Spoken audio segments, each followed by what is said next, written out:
Welcome to the School of the Lost Tribes. A people made a byword, the curses upon the scattered of Israel. And thou shalt become an astonishment, a proverb, and a byword among all nations, whither the Lord shall lead thee. Deuteronomy 28:37. This curse, spoken through Moses, prophesies what would befall the descendants of Israel for their disobedience. They would be scattered among the nations and become infamous, a target of derision and mockery, a byword among the Gentiles. This prophetic utterance aligns powerfully with the historic and cultural experience of the black descendants of the transatlantic slave trade, many of whom we identify as the scattered tribes of Israel. The term nigger, with its roots in Latin, niger meaning black, evolved not merely as a racial identifier, but as a concentrated symbol of disdain. More than a word, it became the verbal form of a spiritual curse, a modern byword used to reinforce the dehumanization of a people. In it, one can trace the caricatures and stereotypes imposed upon Israelites in their castaway state: the coon, the brute, the mammy, and others, all constructs built to erode the identity and worth of a once covenanted people. Social scientists have termed such expressions ethnofallisms, verbal assaults that entrench negative stereotypes. Among all ethnic groups, none have borne such a vast catalog of derogatory slurs as the black people of America. This linguistic assault is not random. It is systemic, aligning with Deuteronomy's warnings. The Israelites, cast out and made low, were to be mocked and ridiculed in the lands of their captivity. The spiritual significance of this cannot be overlooked. These bywords are not just about race. They signify disinheritance, alienation, and divine chastisement. As Scripture declares, the children of Israel, through disobedience, became not a people. Hosea 1:9. Subject to scorn and stripped of national identity. The word nigger, in its grotesque utility, embodies this fallen state, a manifestation of Israel's curse among the nations.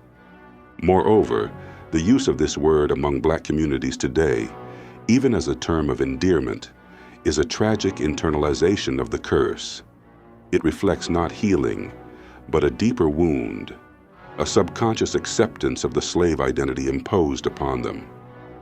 As noted in the analysis of black literature and poetry, even the most celebrated black voices have at times reinforced the caricatures their ancestors were burdened with. The continuance of this byword in popular culture, comedy, literature, and music is the echo of a deeper spiritual reality. Israel remains scattered and under the curses of Deuteronomy 28. The entertainment and criminal justice systems that mock and marginalize black identity are modern reflections of an ancient punishment. But these curses were not to last forever. In the prophetic timeline, Israel's regathering and redemption is assured. The very people who were called niggers, coons, and savages will one day be called the sons of the living God. Hosea 1:10. When Yeshua declared he was sent only unto the lost sheep of the house of Israel, Matthew 15:24, he echoed the redemptive plan laid out since the days of the prophets. The word nigger, then, is not just a racial slur. It is a marker of biblical prophecy fulfilled. It identifies a people once known as kings and priests, now mocked and vilified. But their story does not end with ridicule. It ends with restoration. The same word that pronounced the curse also declares the promise: I will gather you from among the nations and bring you into your own land. Ezekiel 36:24. Thus, the use of bywords against the black descendants of slaves is not merely historical injustice. It is spiritual proof of identity. These are the children of the covenant, the scattered bones Ezekiel saw, who will one day rise a mighty army.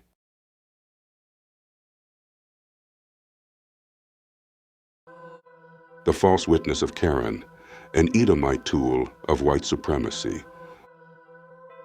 One of the most dangerous weapons in the arsenal of white supremacy is not a gun or a badge. It is the voice of the so-called Karen. She is not merely an individual.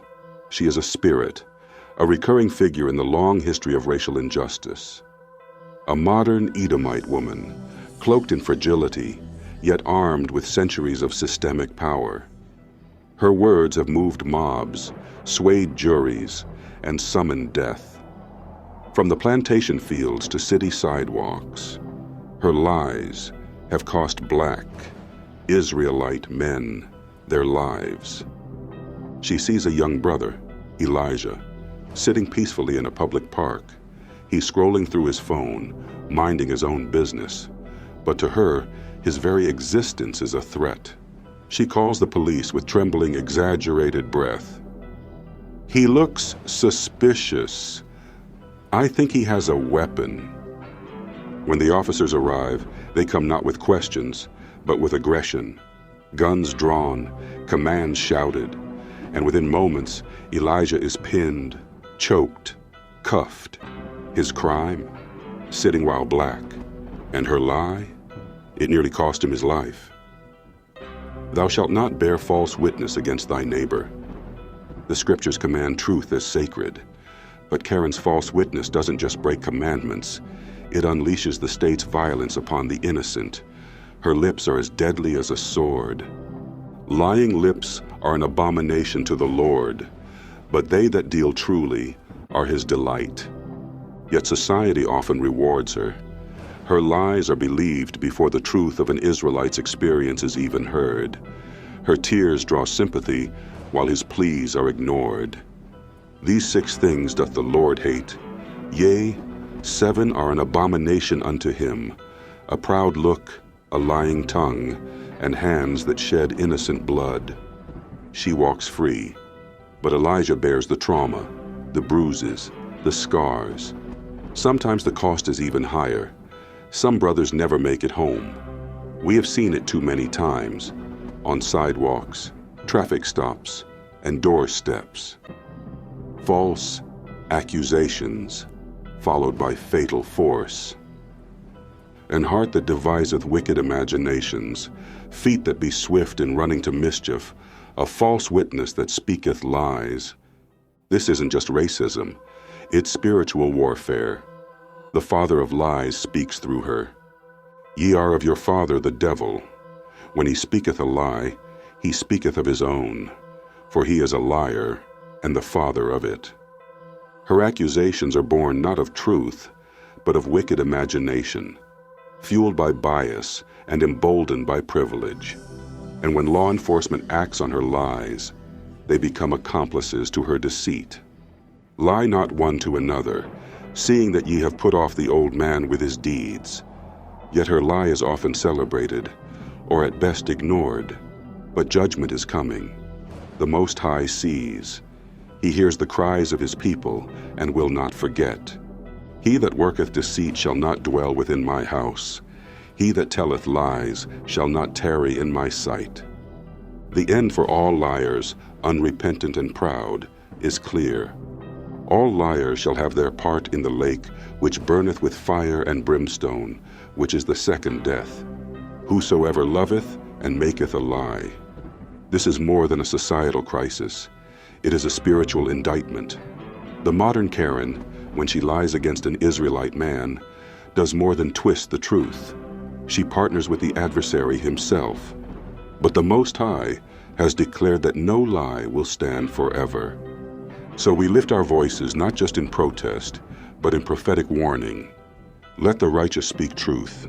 Let Israel remain vigilant. And let every false tongue be cut down by the word of the Lord.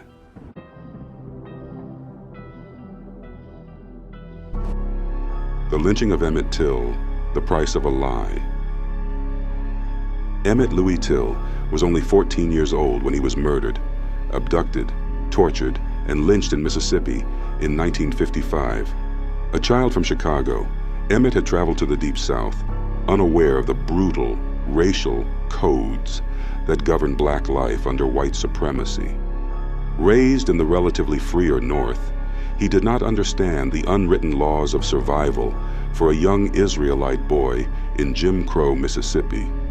The spark for his death came from a white woman, Carolyn Bryant, who accused Emmett of whistling at her and behaving improperly in her family's store. In truth, her claim was never proven and was later recanted, but the damage had already been done. Her words, like the words of many before and after her, carried deadly weight in a society where white women's accusations against black males were rarely questioned and often weaponized. Carolyn Bryant became a modern-day example of a Karen, a privileged Edomite woman whose lies and fragile pride cost a young Israelite boy his life. Her falsehoods mobilized her husband and other white men, who brutally tortured Emmett, shot him, and discarded his body in the Tallahatchie River. They saw no child, only a threat, no innocence, only a challenge to their authority. Emmett Till's face, disfigured and mutilated, became a symbol of America's racial terror. His mother, Mamie Till Mobley, insisted on an open casket funeral, declaring, "Let the world see what they did to my boy." And the world did see. The image of Emmett's broken body ignited national outrage and fueled the early fires of the civil rights movement. But beyond the media headlines and courtroom trials, the deeper reality remains. Emmett Till was a child, a Hebrew boy from the North who did not fully grasp the evil he was walking into. His murder was not just an act of racial hatred. It was the fulfillment of an ancient pattern, where the lies of Edomite women have historically led to the deaths of innocent Israelite men. Scripture speaks clearly, "Thou shalt not bear false witness against thy neighbor." Exodus 20:16. These 6 things doth the Lord hate: a false witness that speaketh lies, and he that soweth discord among brethren. Proverbs 6:16-19. Emmett's story is a reminder that lies kill. His blood cries out, not just from the soil of Mississippi, but from the collective memory of a people who have long suffered under the power of false accusations. Let us never forget Emmett Till, not just as a victim of white terror, but as a symbol of truth crushed by a lie. And let us teach our children the danger still present and the hope that one day justice will be served by the hand of the Most High. Psalm 35:11. False witnesses did rise up. They laid to my charge things that I knew not. This verse highlights the pain and danger of false accusations.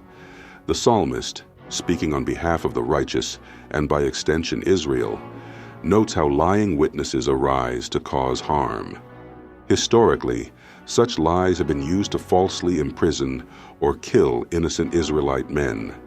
This fits directly with the dangers posed by deceitful individuals in positions of privilege. Proverbs 6:16-19. These 6 things doth the Lord hate. Yea, 7 are an abomination unto him: a proud look, a lying tongue, and hands that shed innocent blood, a false witness that speaketh lies, and he that soweth discord among brethren.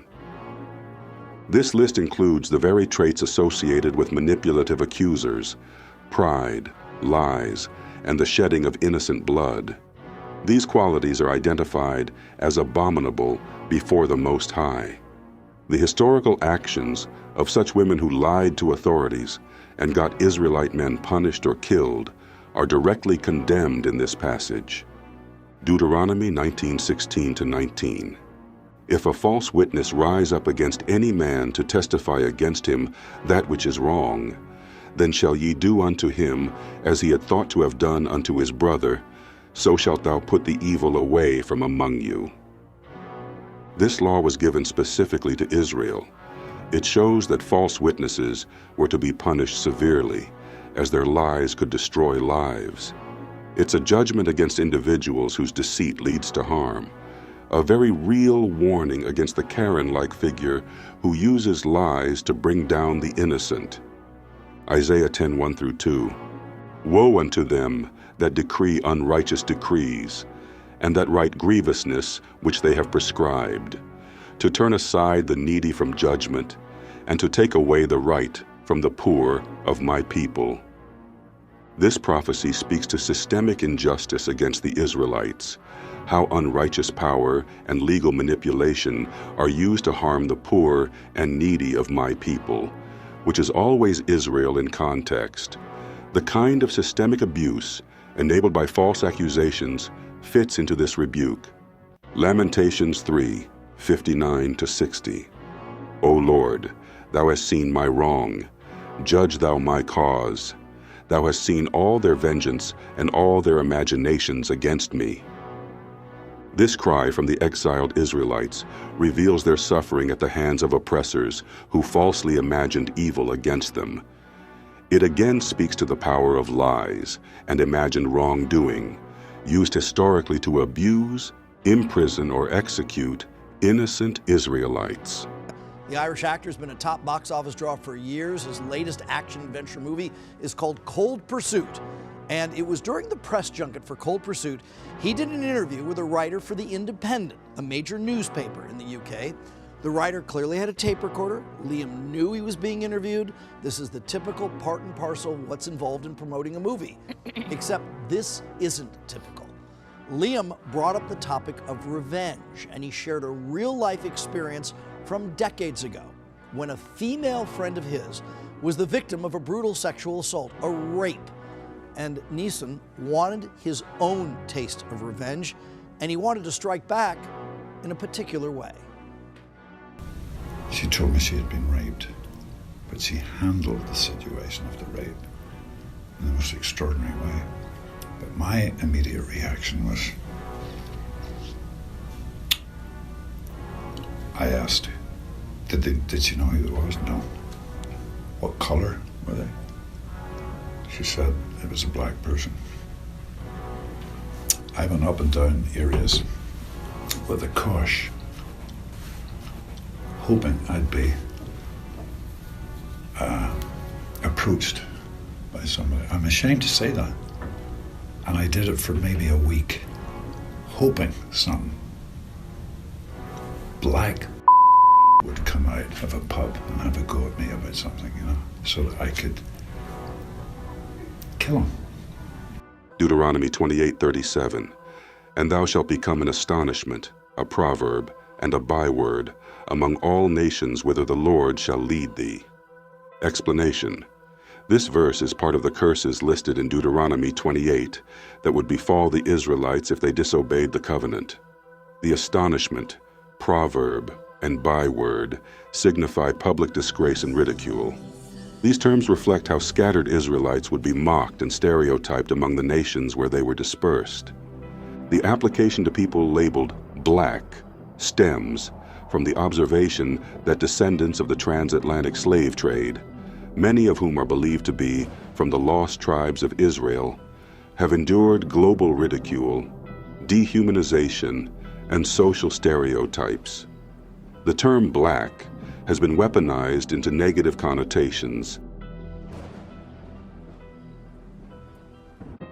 Terms like blackmail, extortion, blackball, ostracize or reject, black-hearted, evil, black sheep, outcast. These expressions culturally reinforce negativity associated with the word black. This linguistic trend supports the interpretation that Deuteronomy 28:37 applies to these people who have become subjects of mockery and systemic discrimination. Etymology and cultural usage of black. From your entries, black in older dictionaries is tied not only to color, but also to moral depravity, gloom, and criminality. The inclusion of a Negro in the noun definition shows the direct association of people with these negative traits, aligning disturbingly well with the prophetic curses for the disobedient Israelites. This supports the Israelite doctrine understanding that the degradation and labeling of a people, through bywords such as black, are not arbitrary, but fulfill the prophetic identity markers given in the curses of Deuteronomy. Conclusion. The term black when understood as a racial byword and not merely a color, serves as a prophetic indicator of a cursed state upon Israelite descendants scattered among the nations. Deuteronomy 28:37 prophetically captures the reality of these people who have become a byword, and such terms are not only symbolic, but linguistically documented. The term nigger is steeped in historical contempt and serves as a potent symbol of the animosity directed toward those of African descent, particularly the scattered descendants of Israel. Throughout American history, it functioned not just as a racial slur, but as a tool of systemic exclusion, crafted to degrade, confine, and mock an entire people. It was wielded as linguistic evidence to validate social rejection and institutional oppression. Whether used as a noun, verb, or adjective, it consistently reinforced vile stereotypes, portraying the black individual as indolent, unintelligent, unclean, and devoid of value. Among all ethnic slurs in American usage, none have borne the same deliberate and sustained venom as this word, a reality made evident in the extensive catalog of associated derogatory terms and caricatures. Nigger, to wear out, spoil, or destroy, niggerish, acting in an indolent and irresponsible manner. Nigger-lipping, wetting the end of a cigarette while smoking it. Nigger lover, derogatory term aimed at whites lacking in the necessary loathing of blacks. Nigger luck, exceptionally good luck, emphasis on undeserved. Nigger flicker, a small knife or razor with one side heavily taped to preserve the user's fingers.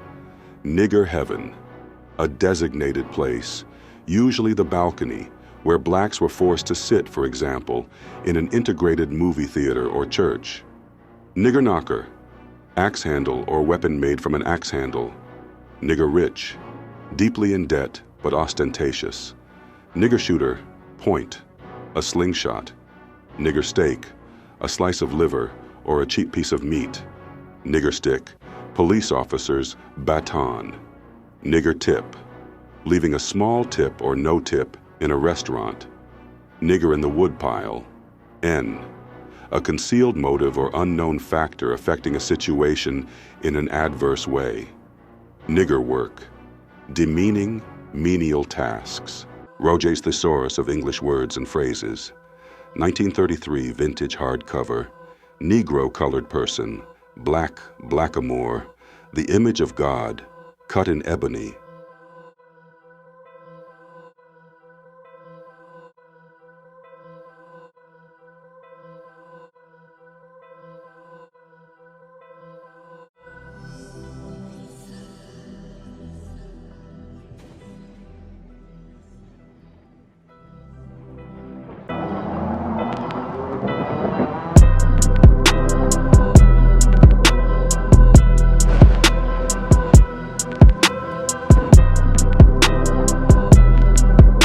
Nigger Charlie, the minstrel monster.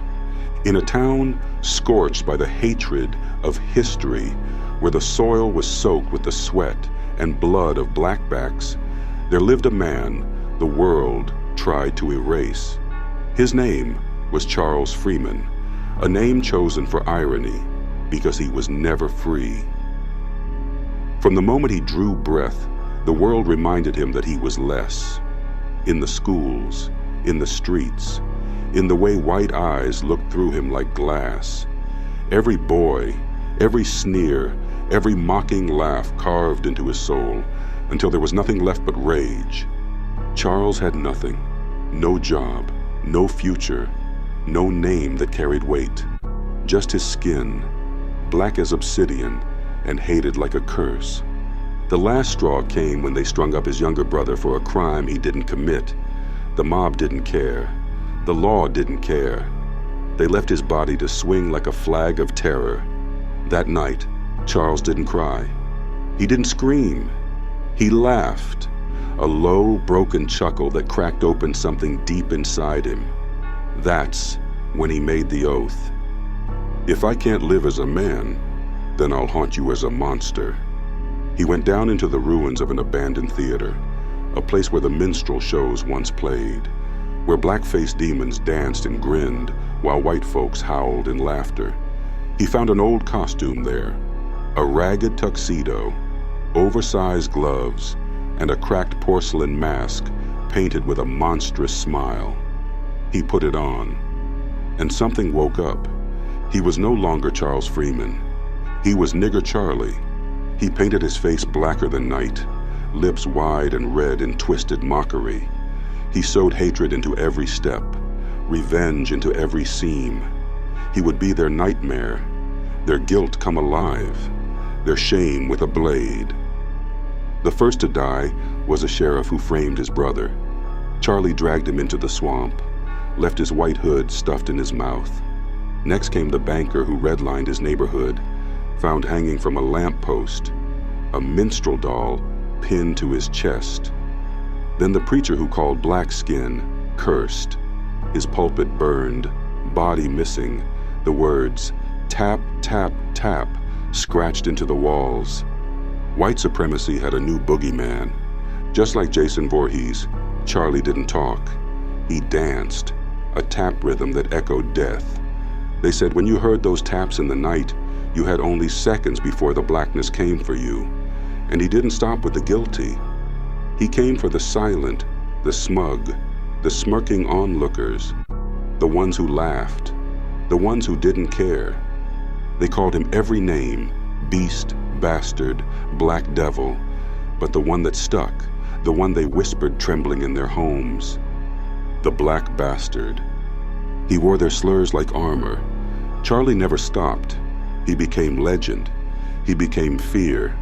He tap danced on the graves of his accusers, mocking the mockers, twisting their own demons into justice.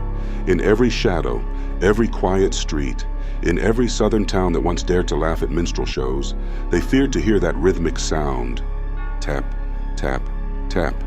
Because when the monster you made wakes up, he doesn't beg. He doesn't forgive. He makes you dance to the rhythm of your own damnation.